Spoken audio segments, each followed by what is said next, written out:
How do we periodize. So 1870 में James मिल, जो कि एक स्कॉटिश इकोनॉमिस्ट था, उसने क्या किया, उसने एक 3 वॉल्यूम जो वर्क बनाया। 3 वॉल्यूम मतलब एक तरीके से 3 बुक्स मान लीजिए, किसके ऊपर, a history of British India. तो उसने बेसिकली ब्रिटिश इंडिया की हिस्ट्री लिखी थी कि इंडिया पे जब ब्रिटिशर्स रूल करते थे तब इंडिया में क्या सीन था, क्या जो हाल था इंडिया का उस टाइम के बारे में जेम्स मिल ने बताने की कोशिश की है 3 वॉल्यूम वर्क में। मतलब उसने एक तरीके से 3 जो हैं पार्ट्स बनाए इस चीज के कि अब history of British India part 1, part 2, part 3, और इस तीनों को मिला के उसने हिस्ट्री ऑफ ब्रिटिश इंडिया जो है अपना जो वर्क है वो दिया। अब अपने इस वर्क में उसने क्या किया, उसने इंडिया की जो हिस्ट्री है उसको 3 पीरियड्स में बांटा। पहला हिंदू, मुस्लिम और फिर तीसरा है ब्रिटिश। ठीक है, उसने क्या कहा कि अगर हम Indian history, here I am talking about Indian, whole Indian history की, इंडिया की जब से भारत का एक तरीके से निर्माण हुआ है, भारत की जो पूरी हिस्ट्री है शुरू से लेके तब तक जब तक कि ब्रिटिश ने इस पे रूल किया तब तक की जो हिस्ट्री है उसको जेम्स मिल ने 3 पार्ट्स में डिवाइड कर दिया। पहला हिंदू, मुस्लिम और फिर दूसरा मुस्लिम हो गया, फिर तीसरा हो गया ब्रिटिश।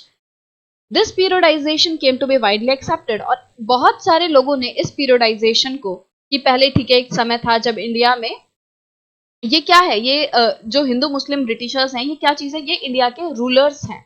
मतलब कि जेम्स मिल ने इंडिया में रूल करने वाले लोगों के धर्म के मुताबिक इंडिया की हिस्ट्री को बांट दिया। तो उसने क्या कहा कि जो पहला, सबसे पहले जो इंडिया था उसमें हिंदू जो राजा रजवाड़े थे वो यहाँ पे रूल करते थे, उसके बाद यहाँ पे मुस्लिम राजा आए और उसके बाद ब्रिटिशर्स ने यहाँ पे रूल किया, राज किया। तो मतलब यहाँ पे राज करने वाले लोगों के धर्म के हिसाब से जो जेम्स मिल है उसने इंडिया की, पूरे इंडिया की हिस्ट्री को बांट दिया। अब आप बताओ कि क्या ये जो पीरियडाइजेशन का सिस्टम था, क्या ये आपको बिल्कुल सही लग रहा है, इसमें आपको कोई थोड़ी सी अजीब सा नहीं लग रहा, थोड़ी गलती सी नहीं लग रही कि भाई ये क्या मतलब हुआ कि राजाओं के धर्म के हिसाब से जी आपने बोल दिया कि इंडिया की ये हिंदू वाली हिस्ट्री, मुस्लिम वाली हिस्ट्री, ब्रिटिश वाली हिस्ट्री। क्या इंडिया में सबसे ज्यादा इंपॉर्टेंट चीज यही थी कि इंडिया के जो रूलर्स हैं उनका धर्म क्या है? ठीक है, बताओ आप। नहीं है ना, मतलब कि इंडिया में बहुत सारी ऐसी चीजें हैं जो इंपॉर्टेंट थी। उस टाइम का आर्ट कैसा था, उस टाइम का कल्चर कैसा था, उस टाइम के लोग क्या कर रहे थे, क्या यही इंपॉर्टेंट है बस कि उस टाइम का जो राजा था वो हिंदू था या मुस्लिम था या ब्रिटिशर्स था? ऐसा नहीं है ना। हालांकि बहुत सारे लोगों ने इसको एक्सेप्ट कर लिया, बट फिर भी ये जो पीरियडाइजेशन का सिस्टम था ये बिल्कुल सही नहीं कहा जा सकता। Why do we try and divide history into different periods. अब हमने देखा कि जेम्स मिल ने इस तरीके से इंडियन हिस्ट्री जो है उसको 3 हिस्सों में बांट दिया कि अगर आपको इंडिया की हिस्ट्री पढ़नी है तो आप इसको 3 भाग में पढ़ सकते हो। पहला हिंदू राजा वाले, जब हिंदू राजा थे, दूसरा फिर एक मुस्लिम राजाओं का टाइम आया, फिर ब्रिटिशर्स का टाइम आया। तो इस तरीके से आप इंडिया की हिस्ट्री को पढ़ सकते हो। बट ये डिवीजन जो है वो जरूरी क्यों है, क्यों इस तरीके से हम हिस्ट्री को पीरियड्स में डिवाइड करते हैं? अब देखो, हम हिस्ट्री को इसलिए पीरियड्स में डिवाइड करते हैं क्योंकि हिस्ट्री पूरे टाइम सेम नहीं रही है। आपको भी पता है ना कि जब से भारत जो एक तरीके से स्थापित हुआ है तब से लेके जब तक ब्रिटिशर्स ने रूल किया या फिर आज तक भी, क्या भारत में जो कुछ हुआ वो एकदम सिमिलर है? क्या जो आज से हजारों लाखों करोड़ों साल पहले भारत में हो रहा था, क्या वही सेम चीज आज भी हो रही है? ऐसा नहीं है। तो समय के साथ साथ चेंजेस आए हैं। समय के साथ भारत में काफी सारे चेंजेस आए और उन चीजों को, उन चेंजेस को मार्क करने के लिए ही हम क्या करते हैं, किसी भी पीरियड की जो हिस्ट्री है किसी भी जगह की, उसको हम पीरियड्स में डिवाइड करते हैं। We do so in attempt to capture the characteristics of time, कि एक पर्टिकुलर टाइम में उस जगह में क्या कैरेक्टरिस्टिक्स थे, क्या फीचर्स थे, क्या ऐसे सेंट्रल फीचर्स थे जो उस टाइम पे सबसे महत्वपूर्ण थे उस जगह के लिए।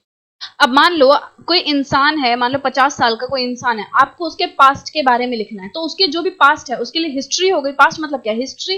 तो उस पर्सन की, 50 ईयर ओल्ड पर्सन की जो हिस्ट्री आपको लिखनी है मान लो, और आपको कहा जाए कि आप इसे पीरियडाइज करो, तो आप कैसे कर सकते हो? एक तरीका जो है आप एज के हिसाब से कर सकते हो, जब वो इन्फेंट था, जब वो टीनेजर था, फिर वो अडल्ट बन गया, एक तरीका तो वो भी है। यहाँ पे आप क्या फोकस कर रहे हो, जो मेन इसेंस है टाइम का वो क्या है कि उस टाइम पे जो वो इंसान था वो बच्चा था, छोटा बच्चा था।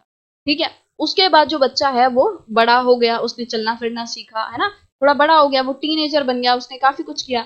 उसके बाद वो और बड़ा हो गया, वो बूढ़ा हो गया, अडल्ट हो गया। ठीक है, मतलब आपने एज के हिसाब से किया कि पहले वो 1 से 5 साल का था, फिर वो इतने साल का हुआ, फिर वो इतने साल का हुआ। आपने एज के बेसिस पे उसकी लाइफ को डिवाइड कर दिया 50 साल तक की लाइफ को। बट इसको हम किसी और तरीके से भी कर सकते हैं। अगर मैं आपको कहूँ कि भाई 50 साल का आदमी है और उसका आपको लाइफ को पीरियोडाइज करना है, उसके पास्ट के बारे में आपको बताना है और उसकी लाइफ को पीरियोडाइज आपको करना है, तो एक तरीका तो ये भी हो सकता है ना कि हम उसका इस तरीके से कर दें कि जब वो हम हमारा जो मेन फोकस रहेगा वो स्कूल पे रहेगा, कि इस पीरियड ऑफ टाइम में मेन कैरेक्टरिस्टिक क्या है, वो स्कूल नहीं जाता था सबसे पहले, जब वो अगेन छोटा बच्चा था इस टाइम पे वो स्कूल नहीं जाता था। फिर उसके बाद वो स्कूल जाने लग गया, फिर स्कूल जाने के बाद वो कॉलेज गया, उसने कुछ साल जो है अपनी हायर स्टडीज की, फिर कॉलेज जाने के बाद जो है वो जॉब करने लग गया। तो इस तरीके से मैंने उसकी लाइफ को क्या किया, उसके स्कूल जाने के बेसिस पर, उसके काम करने के बेसिस पर पीरियोडाइज कर दिया। तो यहाँ पे टाइम की मेन इसेंस क्या दिख रही है कि इस टाइम पे वो बंदा स्कूल नहीं जाता था, उसके बाद इस टाइम पे वो स्कूल जाने लग गया। तो हम पीरियोडाइज क्यों करते हैं, हम इसलिए करते हैं ताकि एक पर्टिकुलर टाइम में जो चीज हो रही है उसको मार्क किया जा सके, उस पर सबसे ज्यादा फोकस किया जा सके, और जैसे ही उस चीज में कोई चेंज आए, जैसे ही वो बच्चा स्कूल जाने लगेगा तो एक नए पीरियड का शुरुआत हो जाएगी, है ना। जैसे ही कोई बड़ा चेंज आएगा, जैसे जैसे चीजें चेंज होनी स्टार्ट होंगी, तो हम एक नए पीरियड की जो है उसको बना देंगे और एक नए पीरियड से हम उसको रेफर करेंगे। ठीक है, तो पीरियडाइज करने का मेन फोकस यही होता है कि ताकि उस टाइम पे होने वाले जो सेंट्रल फीचर्स हैं, मेन कैरेक्टरिस्टिक्स हैं, हम उन पे सबसे ज्यादा फोकस कर सकें। So the terms through which we periodize, that is demarcate the difference between the periods, become important. तो देखो, मैंने आपको दो तरीके बताए, एक आप उसकी एज के हिसाब से कर सकते हो, दूसरा उसके काम के हिसाब से करते हो कि वो जो पर्सन है वो उस टाइम पे क्या कर रहा है, स्कूल जा रहा है नहीं जा रहा है, उस हिसाब से कर सकते हो। तो किसी भी हिस्ट्री को पीरियडाइज करने के लिए क्या बहुत इंपॉर्टेंट हो जाता है कि आप उसके लिए क्या क्राइटेरिया रख रहे हो, क्या टर्म्स हैं जिनके बेसिस पर आप पीरियोडाइज कर रहे हो। जैसे कि मैंने एक टर्म में क्या किया, एक तरीके से मैंने एज के बेसिस पे उसकी लाइफ को डिवाइड किया, दूसरे बेसिस पे मैंने उसके काम को, काम मान लो कि मैंने उसके काम को डिवाइड किया कि वो what he is doing in that particular period, तो मैंने उसके बेसिस पे किया। तो दोनों ही आप देखोगे, दोनों जो टर्म्स हैं वो अलग अलग हैं, एक में अलग टर्म है, दूसरे में अलग टर्म है। तो दोनों के बेसिस पे मैंने अलग अलग तरीके से सेम ही पर्सन के सेम ही लाइफ को अलग अलग तरीके से पीरियोडाइज किया। तो इसीलिए आप किसी भी हिस्ट्री को जब पीरियोडाइज करते हो तो क्या इंपॉर्टेंट होता है कि आप किन टर्म्स पे उसको पीरियोडाइज कर रहे हो, किस बेसिस पे आप पीरियोडाइज कर रहे हो, किस बेसिस पे आप अलग अलग पीरियड्स में डिफ्रेंशिएट कर रहे हो।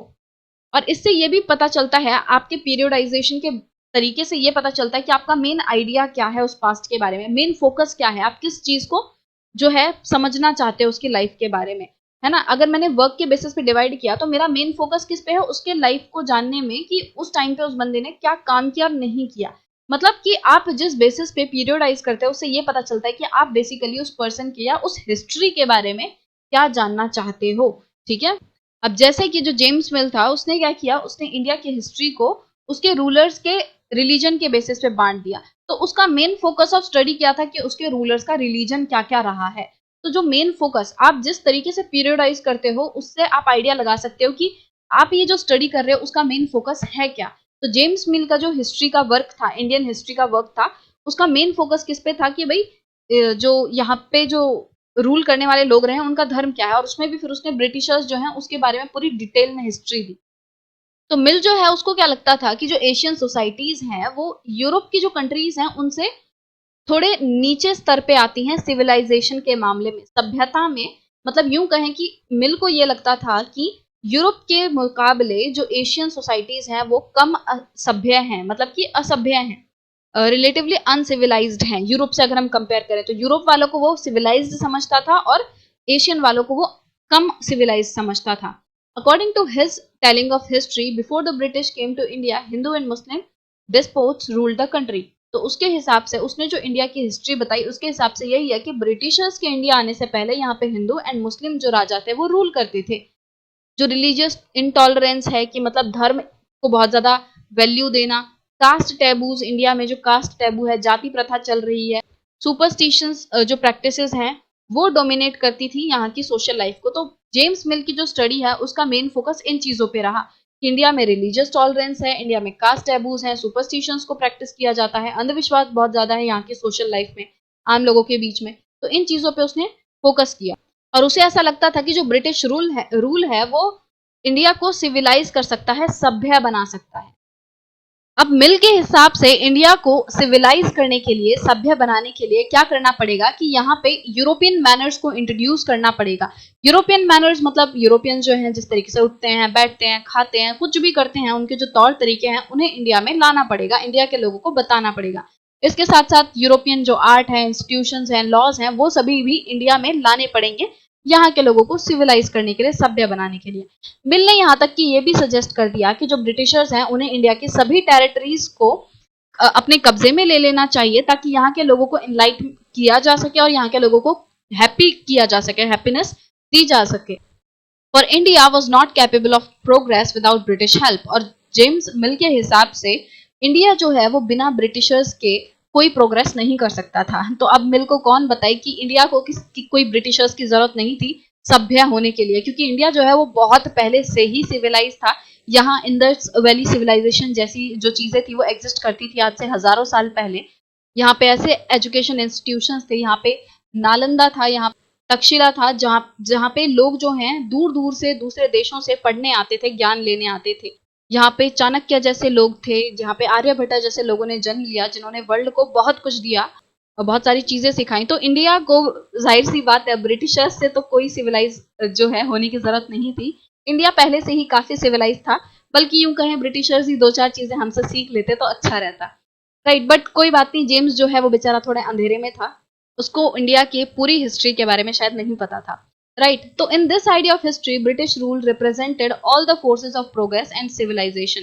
तो जिस तरीके से जेम्स मिल ने इंडिया के हिस्ट्री को बताया है उसके हिसाब से इंडिया में जो भी प्रोग्रेस, जो भी सिविलाइजेशन हुई है वो ब्रिटिशर्स ने करवाई है, ब्रिटिश रूल में हुई है। जो पीरियड ब्रिटिश रूल से पहले था वो मिल के हिसाब से अंधेरे वाला था, अंधकार वाला था, कि यहाँ के लोग जो हैं वो एक तरीके से अंधेरे में रह रहे थे। अंधेरा मतलब कि यहाँ के लोग कोई प्रोग्रेस नहीं कर रहे थे, लोगों को कुछ भी नहीं पता था, कोई सिविलाइज नहीं थे, इस तरीके से जेम्स मिल को लगता है। But can such a conception be accepted today? क्या हम इस बात को आज मान सकते हैं कि जो ब्रिटिशर्स थे उन्होंने हमें सिविलाइज किया? बिल्कुल नहीं। हमें पता है कि हम ब्रिटिशर्स से कई ज्यादा पहले से सिविलाइज थे, ठीक है। बट अब चाहे कुछ भी हो, चाहे जेम्स मिल ने कुछ भी सोचा हो, उसे शायद भारत के इतिहास के बारे में प्रॉपर नहीं पता था, बट उसने क्या किया, उसने इंडिया के जो उसका हिस्ट्री है, पास्ट है, उसको उसके रूलर्स के रिलीजन के बेसिस पर बांट डाला। उसने पीरियडाइज किस बेसिस पे किया कि जो रूलर्स थे उनका रिलीजन क्या है, ठीक है। और ये जो डिवीजन है ये बिल्कुल भी सही नहीं ठहराया जा सकता, क्योंकि अगर आप ऐसा करते हो, अगर जो जेम्स मिल है उसने क्या किया, उसने सिर्फ और सिर्फ रूलर्स के धर्म को सबसे ज्यादा वैल्यू दी कि इंडिया में जो रूलर्स का धर्म था, रिलीजन था, उसके बेसिस पे उसने इंडिया की हिस्ट्री को बांट दिया। ऐसा करके जेम्स मिल क्या सजेस्ट कर रहा है कि उसके लिए सिर्फ और सिर्फ रूलर्स का धर्म जो है वो सबसे ज्यादा इंपॉर्टेंट था, और जो लोग थे, नॉर्मल लोग थे, उनकी जो लाइफ थी, आम जनता थी भारत की, उसका कोई मायने नहीं है, उसकी कोई वैल्यू नहीं है, ठीक है। क्योंकि उसने क्या किया, उसने सिर्फ रूलर्स के धर्म के बेसिस पर इंडिया की हिस्ट्री को बांट दिया। क्या इंडिया में सिर्फ और सिर्फ रूलर्स ही सबसे ज्यादा इंपॉर्टेंट थे, और क्या इंडिया की पूरी हिस्ट्री को सिर्फ रूलर का रिलीजन ही डिफाइन कर देगा? नहीं, क्योंकि इंडिया की अगर हिस्ट्री को आपको जानना है तो इंडिया के लोगों के बारे में आपको जानना पड़ेगा, ना कि किसी रूलर के धर्म के बेसिस पे आप चीजों को समझने की कोशिश करो। आप इंडिया के जो नॉर्मल आम जनता रहती थी, आप उनके बारे में पढ़ो, उनकी लाइफ को जानो, तब आपको हकीकत में पता चलेगा कि भाई इंडिया का पास्ट जो है वो क्या था। और हमें ये भी नहीं भूलना चाहिए कि एंशिएंट इंडिया में जितने भी राजा महाराजा थे वो भी सेम फेथ को फॉलो नहीं करते थे। कि जेम्स मिल ने तो भाई फेथ के हिसाब से डिवाइड कर दिया इंडिया के हिस्ट्री को कि हिंदू, मुस्लिम और ब्रिटिश, बट इन सभी पीरियड्स में, हिंदू वाले पीरियड में भी एक साथ काफी सारी फेथ मतलब आस्था जो थी वो एग्जिस्ट कर रही थी। बहुत सारे ऐसे लोग थे जो अलग अलग आस्थाओं को मानते थे, हिंदू वाले पीरियड में भी, मुस्लिम वाले पीरियड में भी लोग अलग अलग आस्थाओं को मानते थे, और ब्रिटिश वाले पीरियड में भी ऐसे लोग थे जो कि अलग अलग आस्थाओं को मान रहे थे। और इस तरीके से फेथ के बेसिस पर डिवीजन करना बिल्कुल सही नहीं होगा, क्योंकि हिंदू वाला जो पीरियड है उसमें जो राजा थे, जो सिर्फ राजा थे, अलग अलग तरीके के, भले ही वो हिंदू थे बट फिर भी उनमें भी बहुत सारे डिफरेंसेस थे। अलग अलग राजा जो थे वो अलग अलग आस्था को मानते थे, ठीक है। तो हम ये नहीं कह सकते कि जो वहां पे रहने वाले लोग थे वो भी सभी एक तरह के ही थे, सिर्फ हिंदू ही हिंदू थे। जब मुस्लिम ने रूल किया तो सिर्फ मुस्लिम ही मुस्लिम इंडिया में रह रहे थे, जब ब्रिटिशर्स आए तो वो ब्रिटिशर्स ही ब्रिटिशर्स इंडिया में रह रहे थे। तो ऐसा नहीं है। है ना, कि इंडिया के जो लोग थे उनकी लाइफ बिल्कुल ही अलग चल रही थी। तो आप इस तरीके से किसी राजा के धर्म के बेसिस पर इंडिया की हिस्ट्री को डिवाइड नहीं कर सकते, क्योंकि वो एक तरीके से ये कहना होगा कि आप इंडिया के लोगों को वैल्यू नहीं दे रहे हो। और जबकि अगर इंडिया की हिस्ट्री जाननी है, मेन हिस्ट्री, तो वो आपको इंडिया के लोगों की लाइफ से पता चलेगी। तो बहुत सारे ऐसे लोग थे जिन्हें कि ये वाला जो सिस्टम है और धर्म के बेसिस पर इंडिया की हिस्ट्री को डिवाइड करने वाला, ये पसंद नहीं आया, और उन्होंने क्या किया, उन्होंने इंडिया की हिस्ट्री को अलग तरीके से डिवाइड किया, एंशिएंट, मिडिवल एंड मॉडर्न कह के डिवाइड किया, 3 पार्ट में डिवाइड कर दिया। पहला एंशिएंट हिस्ट्री, दूसरा मिडिवल हिस्ट्री एंड तीसरा मॉडर्न हिस्ट्री। अब ऐसा नहीं है, ये वाला जो सिस्टम था पीरियड को डिवाइड करने वाला, ये बिल्कुल परफेक्ट था, इसमें भी कुछ कमियां थी। जैसे कि ये वाला जो एंशिएंट, मिडिवल एंड मॉडर्न वाला सिस्टम है, इसे वेस्ट से अडॉप्ट किया गया है। मतलब कि जो वेस्टर्न कंट्रीज हैं वो अपनी हिस्ट्री को एंशिएंट, मिडिवल एंड मॉडर्न कह के बांटती हैं, और इंडिया ने क्या किया, मतलब यहाँ के हिस्टोरियंस ने अब क्या किया, सेम वही चीज अपना ली कि ठीक है, हमें वो हिंदू, मुस्लिम और ब्रिटिश वाला सिस्टम अच्छा नहीं लग रहा, हम अब अपनी हिस्ट्री को एंशिएंट, मिडिवल एंड मॉडर्न कह के बांटेंगे। बट इसमें प्रॉब्लम क्या थी कि जो वेस्ट था उसने अपने मॉडर्न जो पीरियड है उसको अलग तरीके से डिफाइन किया था। वेस्ट ने अपने हिस्ट्री के एक हिस्से को मॉडर्न कहा था, किस लिए, क्योंकि वहां पे चारों तरफ से मॉडर्निटी आ रही थी। वेस्ट में science, reason, democracy, liberty and equality, ये सभी चीजें जो है वो डेवलप कर रही थी, बहुत ही ज्यादा मॉडर्न हो रही थी। वही मिडेवल जो टर्म है वो यूज की जाती है ऐसी सोसाइटी के लिए जहां पे मॉडर्न सोसाइटी जो है वो अभी एग्जिस्ट नहीं करती। बट क्या ये सेम जो सिस्टम है एंशिएंट, मिडिवल एंड मॉडर्न वाला, वो हम एज इट इज इंडिया के लिए अडॉप्ट कर सकते हैं? तो ये भी गलत होगा। क्यों? क्योंकि देखो, जो ब्रिटिश इंडिया वाला पीरियड है उसको हम मॉडर्न हिस्ट्री में पढ़ते हैं। जब हम हिस्ट्री को एंशिएंट, मिडिवल एंड मॉडर्न में बांट देते हैं, तब जो ब्रिटिश इंडिया वाला पार्ट है वो मॉडर्न हिस्ट्री में आता है। आप अगर ब्रिटिश इंडिया को पढ़ोगे तो वो मॉडर्न हिस्ट्री में आएगा।